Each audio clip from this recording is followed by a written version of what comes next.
সারা ভারতের এক নম্বর ভারতের মেন যে সি আম ময়ূরভঞ্জের মেন মানে আম মেন মানে কথা চিন্তা করতু কেতে পাওয়ারফুল ইয়ে হচ্ছে ময়ূরভঞ্জ।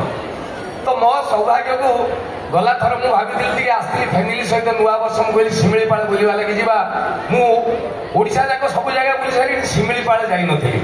তো পরিবার সহিত ধরিকি যেতବେଳେ শিমিଳିପାଳ ভিতরে পশিগলি মু জানি নাই তা ভিতরে এতে কিড়া ইরে ভাই থরে পশিଯିବ ওয়ান ওয়ে ট্রাফিক পশিଯିବ ହେଲେ ଫେରି ପାରିବ ନାହିଁ। ପଶିବ ମାନେ ଏପଟେ ଯାଇକି ଯଶୀପୁରର ବାହାରିବ। ତା ଭିତରେ ମୁଁ ପଶିଲି ମୋ ସାଙ୍ଗରେ ଭୁବନେଶ୍ୱରରୁ 3-4 ଜଣ ଆସିଥିଲେ ସେମାନେ ଖାଲି କହିଲେ ବାଘ ଦେଖିବା। আচ্ছা আপন মানে যে শিমিଳିপাଳ ଯାଇଥିବେ ବାଘ କିଏ ଦେଖିଛନ୍ତି? কে বাঘ গুড়া কোন পদাକୁ আসবে না এগুলা দেশি কুকুর। তো ইয়ে যে আসিଥିଲେ শুণুଥିଲେ কোন বাঘ নাই গোটে জায়গায় হরিণ দিটা পুଣି মূর্তি। তো ମୁଁ କହିଲି ଆରେ ବାଘ ସେ ରଜା ଭଳିଆ ରହିବ ତା ମନ ହେଲେ ବାହାରିବ। କିନ୍ତୁ ମୋ ଭିତରେ ଗୋଟେ କ୍ୱେଶ୍ଚନ ହେଲା ସତରେ ଶିମିଳିପାଳ ବାଘ ଅଛନ୍ତି? তো আম আখি আগরে আম শিমিଳିপাଳ আଜି ବହୁତ ପଛକୁ ପଛକୁ ପଳେଇଲା ଭଳିଆ ଲାଗୁଛି ଯେମିତି ସରକାରଙ୍କର ଦୃଷ୍ଟି ପଡୁନି। ତା ଭିତର ରାସ୍ତାଘାଟ ସୁବିଧା ନାହିଁ। ଲୋକ ଆସୁଛନ୍ତି ଜଙ୍ଗଲ କାଟି କୁଟିକି ନେଇଯାଉଛନ୍ତି। କେତେବେଳେ ଜଙ୍ଗଲରେ ନିଆଁ ଲାଗି ଯାଉଛି।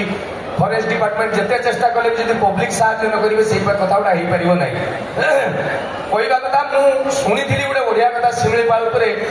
এই 2-3 ବର୍ଷ ତଳେ ଶିମିଳିପାଳ ଗୋଟେ ଚାକିରି ବାହାରିଲା ଯୋଗ୍ୟତା ଅଷ୍ଟମ ଶ୍ରେଣୀ ପାସ୍ ମାସକୁ ଦରମା ହଉଛି 85,000 ଟଙ୍କା। ତ ଯୋଗ୍ୟତା ଅଷ୍ଟମ ଶ୍ରେଣୀ ପାସ୍ 85,000 ଟଙ୍କା ଯେତେବେଳେ ଛୁଣିଦେଲେ ଆମ ଓଡ଼ିଶା ଯାକର ପିଲା କହିଲେ ଆମେ କରିବୁ କାରଣ କିଛି ବୁଝ ନାହିଁ ଲେଖା ହେଇଛି ଏତିକି ତାରିଖ ଲାଷ୍ଟ ଡେଟ୍। ମାନେ ଗୋଟେ ଗୋଟେ ପିଲା ଫର୍ମ ଫିଲ୍ଅପ୍ କରି କରି ଧାଇଁଲେ କହିଲେ ଅଷ୍ଟମ ଶ୍ରେଣୀରେ 85,000 ସ୍କେଲ ମାନେ ପାଖାପାଖି 8×16,70,000 ଟଙ୍କା ମିଳିବ ମେନ୍ ଦରମା। ଧାଇଁକି ପହଞ୍ଚିଲେ ଗୋଟେ ଟୋକା ଲାଷ୍ଟ ଯାଇକି ସେ ଯୋଉ କବାଟ ବନ୍ଦ ହେଇଗଲା ସେ କବାଟ ସନ୍ଧ୍ୟାରେ ବି ଗଳେଇଦେଲା କାରଣ ଚାକିରି କରିବାର ଅଛି। ଏପ୍ଲାଏ କଲେ 42,713 ଜଣ। ରିଟିନ୍ ଫିଜିକାଲ କ୍ୱାଲିଫାଇ କଲା ପରେ ଲାଷ୍ଟକୁ ଜଣେ ରହିଲା ପୋଷ୍ଟ ଅଛି ଗୋଟେ ସେ ପିଲା କ୍ୱାଲିଫାଇ କରିଗଲା। ଆଉ ଇଏ କହିଲା ହଁ ଆଜ୍ଞା କରିବି। ଏମାନେ କହିଲେ ଫାଇନାଲ କରିବ ଚାକିରି ନା ହଁ ଆଜ୍ଞା କରିବି। ଏଗ୍ରିମେଣ୍ଟରେ ଦସ୍ତଖତ ମାର ଦରମା 85,000 ଟଙ୍କା। ଇଏ ଟଙ୍କା ଦସ୍ତଖତ ମାରିଦେଲା ଛିଞ୍ଚା ଏଗ୍ରିମେଣ୍ଟ ଫାଇନାଲ ତାକୁ ନେଇକି ଆଲମିରା ଭିତରେ ରଖିଦେଲେ। ଇଏ ଟୋକା କହିଲା ସାର୍ ଚାକିରିଟା କ'ଣ ନା ଏଗ୍ରିମେଣ୍ଟ ତ ଦସ୍ତଖତ କରିସାରିବନି ଏବେ ଚାକିରିଟା ଶୁଣ ନା କ'ଣ ନା ଶିମିଳିପାଳରେ ବାଘ ସଂଖ୍ୟା କମି ଯାଉଛନ୍ତି। ବର୍ତ୍ତମାନ ସରକାର ଟେନସନ ଇଣ୍ଡିଆ ଟେନସନ ପୃଥିବୀ ଟେନସନ କାହିଁକି ବାଘ ସଂଖ୍ୟା କମି ଯାଉଛି।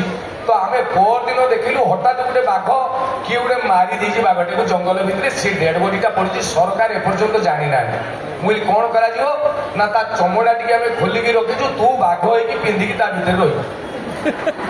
আচ্ছা ইয়ে পুরা এগ্রিমেন্ট দস্তখত মারিদেছি বর্তমানে মনা কলা মানে গভর্নমেন্ট চাকরি কোণ হব কোণ নাই সাগে সাগে কহিলে বহুত ফসিযু ধন দেখ এগ্রিমেন্ট মারিদেছু বাপা রান ঢুকিগলি তারপরে 85,000 টাকা স্কেল মানে 1,70,000 টাকা দরমা শুনলা ইয়ে কলে চাল বাঘ তো হওয়া কথা কেউ মতে আউ বাঘ কামুড়িবে যে মু তো বাঘ হইগলি কইকি তাকে পুরা টোটালি যেত ওকে কইদেলা তাকে নেইগলে সে বাঘ ছাল টিকে পিঁধিকি পুরা তলপটু সিলেই କରିଦେଲେ କହିଲେ ଠିଆ ହେଲୁ ସେ ଏମିତି ଠିଆ ହେଲା ମାନେ କହିଲେ କ'ଣ ବରଯାତ୍ରୀ ବାଘ କି ପୁରା ସତ ବାଘ